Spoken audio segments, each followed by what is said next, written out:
Good morning class 11th students. आज की इस भौतिकी की क्लास में आप सभी का स्वागत। हमारा अध्याय चल रहा है ऊष्मागतिकी अर्थात थर्मोडायनेमिक्स। आज का यह वीडियो इस अध्याय का 6वां वीडियो है। लास्ट वीडियो में हमने कार्नोट इंजन के बारे में अच्छे से समझा था। इसके जो प्रोसेस होते हैं, चारों प्रोसेस को हमने समझा था। आई थिंक आप लोगों को अच्छे से क्लियर हो गया। आज हम पढ़ेंगे इस कार्नोट इंजन की दक्षता के बारे में। आइए आज की ये क्लास हम स्टार्ट करते हैं।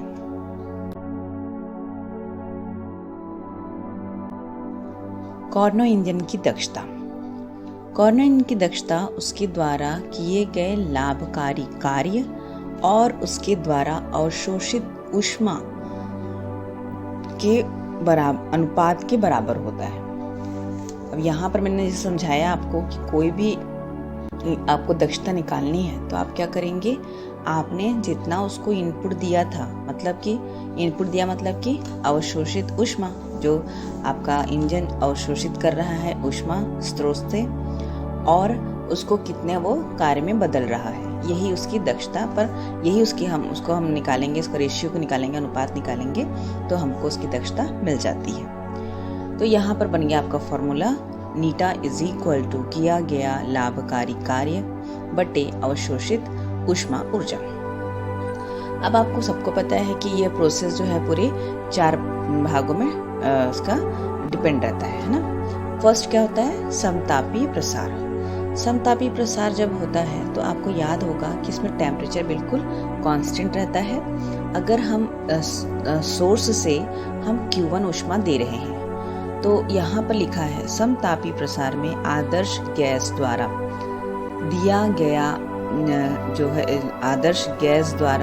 दिया गया कार्य स्रोत से अवशोषित ऊष्मा के बराबर होगा। अगर वो गैस आदर्श गैस है और इंजन कौन सा है, कार्नोट इंजन है, तो गैस द्वारा दिया गया कार्य जो रहेगा वो जितना स्रोत से उसने ऊष्मा लिया था उसके इक्विवेलेंट होगा।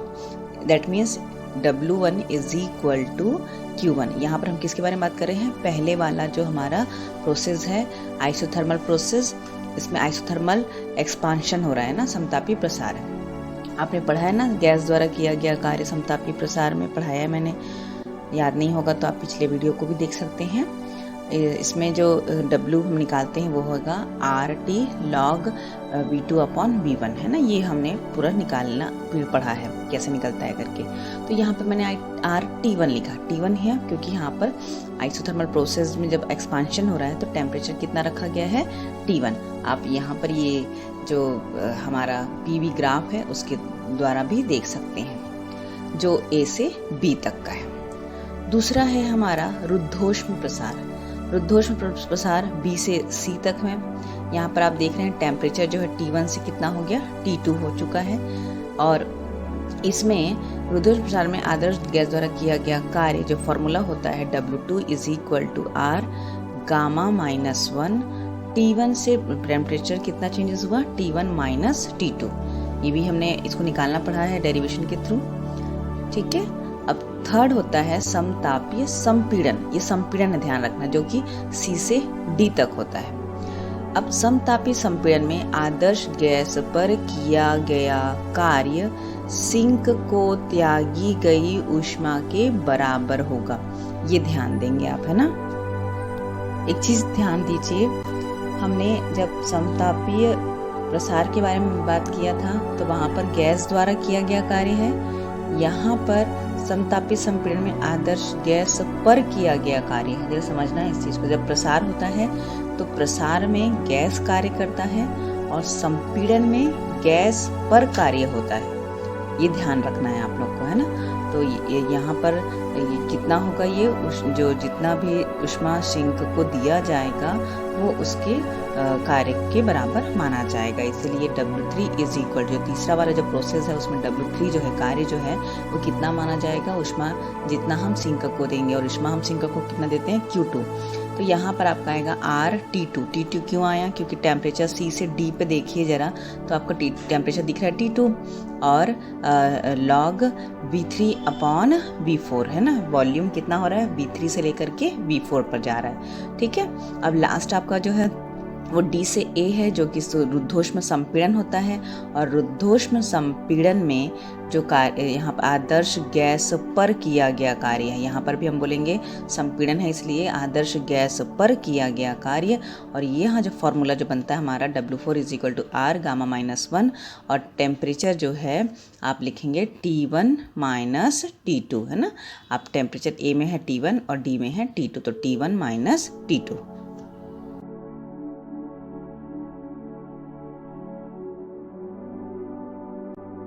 अब हमको निकालना है इस पूरे एक चक्र में गैस द्वारा किया गया कुल कार्य। तो हम क्या लिखेंगे? W = W1 + W2 माइनस लिखा जा रहा है -W3 - W4। क्यों लिखेंगे माइनस में? क्योंकि W1 और W2 क्या है? गैस द्वारा किया गया कार्य है, और W3 और W4 जो है वो गैस पर किया गया कार्य है ना, इसलिए यहाँ पर माइनस लिखा जाता है। अब याद करना है आपको कि W2 और W4 जो है वो क्या होगा? इक्वल है ना। W2 और W4 इक्वल है, क्योंकि दोनों में ही ऊष्मा ना तो बाहर से ली जाती है ना ही दी जाती है, इसलिए जो कार्य रहेगा वो दोनों में बिल्कुल बराबर होगा। तो ये एक प्लस एक माइनस तो कैंसिल हो जाएगा, आपका बचेगा क्या? W1 - W3। अब आप जब आपने अभी देखा, जब डेरिवेशन देखे यहाँ पर अभी, तो W1 की जगह पर हमने लिखा Q1, क्योंकि क्या समतापीय प्रसार में किया गया कार्य जो है वो W1 वो Q1 के बराबर होगा और W3 Q2 के बराबर। तो हमने यहाँ पर Q1 - Q2 लिखा है। अब जो फॉर्मूला बनेगा कार्बोनेटेड ईंधन की दक्षता का नीटा = Q1 - Q2, ये आपका क्या हो गया? कुल कार्य हो गया, बटे में आपने कितनी ऊष्मा दे रहे हो उसको स्रोत से Q1, तो आपका फॉर्मूला क्या बना? Q1 - Q2 अपॉन Q1 है ना। इसी को हम बोल सकते हैं और सॉल्व करेंगे तो 1 - Q2 अपॉन Q1। इसी को सॉल्व करोगे आप लोग, Q1 को डिवाइड कर दोगे तो 1 - Q2 अपॉन Q1 बचेगा। अब Q2 का मान भी आप लोग निकाले हैं और Q1 का मान भी निकाले हैं, तो बना क्या? 1 - RT2 log E V3 upon V4 बटे RT2 log E V2 upon V1। ठीक है, यहाँ तक आप लोगों को आई थिंक क्लियर है अच्छे से। R कैंसिल हो जाएगा, 1 - T2 log V3 upon V4 upon T1 log V2 upon V1। ये फॉर्मूला कहाँ से आया? सबको क्लियर है ना? ये सब हमने गैस द्वारा किया गया कार्य रुद्धोष्म प्रक्रम में भी और समतापीय प्रक्रम में भी हमने सब पढ़ा है। इसको आप देख सकते हैं, वीडियो आपका 2 और 3 जो नंबर है उसमें आप देखिए इस चैप्टर के। बहुत ही ध्यान से, बहुत ही आराम से समझना है इस चीज को अब आगे का, है ना। क्योंकि जरा देखिए B और C एक ही रुद्धोष्म वक्र पर स्थित है ना। BC जो बिंदु है वो एक ही रुद्धोष्म वक्र है ना, B और C, ठीक है। तो अतः रुद्धोष्म वक्र हेतु जो नियम लगेगा क्या होता है? PV गामा = K होता है, तो मैं लिखूंगी P2 V2 gamma = K, P3 V3 gamma = K। दोनों ही तो K के बराबर है, इसलिए क्या हो जाएगा? P2 V2 की पावर गामा = P3 V3 की पावर गामा।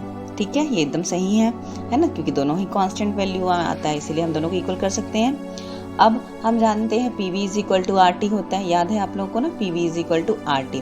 तो मैं अगर बोलूँ बिंदु C के लिए, बिंदु C पर, तो P3 V3 = RT2 बोलूँगी, T2, क्योंकि C बिंदु पर T2 है, तो आपका P3 क्या बनेगा? RT2 upon V3। ठीक है, समीकरण नंबर आपका 3 हो गया। बिंदु P पर अगर यही बात करेंगे PV = RT, तो आपका बिंदु B पर है, आपका प्रेशर है P2 और वॉल्यूम है V2 और टेम्परेचर है T1, तो आप लिखेंगे P2 V2 = RT1। तो आपका क्या बनेगा? P2 = RT1 upon V2। Clear है? ये आपका बन गया इक्वेशन नंबर 4। इक्वेशन नंबर 2, 3 और 4 को ध्यान से देखेंगे आप। 2 में 3 और 4 की वैल्यू को पुट कर दीजिए, मतलब P2 और P3 की वैल्यू को पुट करेंगे, आपको क्या मिलेगा? RT1 अपॉन V2 V2 की power gamma = RT2 upon V3 की power gamma. R R cancel हो जाएगा बच्चों। अब क्या होगा, यहाँ पर ये V2 है और ऊपर में अंश में V2 गामा है, तो हम इसको ऊपर ले जाएंगे तो क्या हो जाएगा, V2 जो है वो गामा -1 हो जाएगा। यहाँ पर लिखा है T1 और V2 गामा -1, ठीक है, और T2 इक्वल में V3 गामा -1, ठीक है ना। तो आपका बन गया T1 upon T2 is equal to V3 upon V2 की power whole power gamma -1। Okay, ये आपका इक्वेशन नंबर 4 हो गया। अगर यही काम जो हमने बिंदु बी सी के लिए किया, आप अगर ए और डी बिंदु के लिए करेंगे, सेम यही प्रोसेस करेंगे, यही लिखेंगे, है ना, लेकिन आपका टेम्परेचर उसमें बस चेंज हो जाएगा, ठीक है, और बिंदु चेंज हुआ है तो उसका वॉल्यूम वगैरह भी, प्रेशर वगैरह भी चेंज होगा, ठीक है, तो लेकिन करना वैसे ही है। तो यहाँ पर क्या बनेगा बच्चों, T1 V1 यहाँ पर गामा -1, क्योंकि यहाँ पर T1 V1 है क्योंकि ए बिंदु पर, और आपका डी बिंदु पर है आपका टेम्परेचर T2 है और आपका वॉल्यूम जो है वो V4 है, तो T2 V4 गामा -1 आएगा, है ना। तो T1 upon T2 is equal to V4 upon V1 की होल पावर गामा -1 बनेगा बच्चों, ठीक है। ये हो गया इक्वेशन नंबर 5। अब अगर आप 4 और 5 को देखेंगे तो वन साइड इक्वल हुआ इसका, है ना, तो दूसरा साइड भी क्या हो जाएगा, इक्वल हो जाता है, तो इसलिए 4 और 5 से हमने दोनों को क्या कर दिया, इक्वल कर दिया। अब हम दोनों का अगर हम आधार को बस तुलना करेंगे, जरा ध्यान से देखेंगे, दोनों की पावर तो गामा -1 है, तो गामा -1 क्या हो जाएगा, आधारों की बस तुलना करने पर आपको क्या मिलेगा, V3 upon V2 is equal to V4 upon V1। अब मैंने पक्षांतर कर दिया, V3 upon V4 is equal to V2 upon V1। वो एक्चुअली इसलिए किया मैंने क्योंकि मुझे आगे जो लाना है वो मुझे इसके थ्रू आएगा, इसलिए मैंने पक्षांतर कर दिया। क्लियर है सबको। अब हमने लॉग ले लिया दोनों पक्षों में, तो log V3 upon V4 is equal to log V2 upon V1।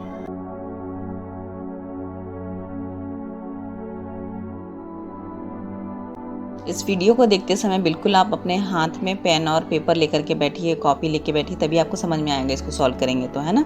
अब इक्वेशन नंबर 1 पे अगर आते हैं, 1 minus T2 log E V3 upon V4 upon T1 log E V3 upon V1, है ना। इसमें अगर हम आते हैं तो हमको लास्ट इक्वेशन से क्या मिला है कि log E V3 upon V4 और log E V2 upon V1 तो बिल्कुल क्या है, इक्वल है। और इक्वल है तो इस इक्वेशन में अगर हम देखेंगे, इक्वेशन जो हमको फर्स्ट जो प्राप्त हुआ था, तो ये तो दोनों इक्वल हो गए, तो आपको ये दोनों वैल्यूज क्या हो जाएगी, कैंसिल हो जाएगी। और कैंसिल हो जाएगी तो आपको क्या मिलेगा, eta is equal to 1 minus T2 upon T1। और इस प्रकार से जो कॉर्नों की जो एफिशिएंसी होती है आपके कॉर्नो साइकिल की, या सॉरी हाँ कॉर्नो इंजन की, वो होती है 1 माइनस T2 अपॉन T1। अब ऐसे बोला जाता है कि कॉर्नो इंजन की दक्षता जो होती है वो 100% होती है करके, लेकिन अगर आप जो फॉर्मूला है उसको देखें तो नीटा इज इक्वल टू क्या मिलता है, 1 माइनस T2 अपॉन T1 मिलता है।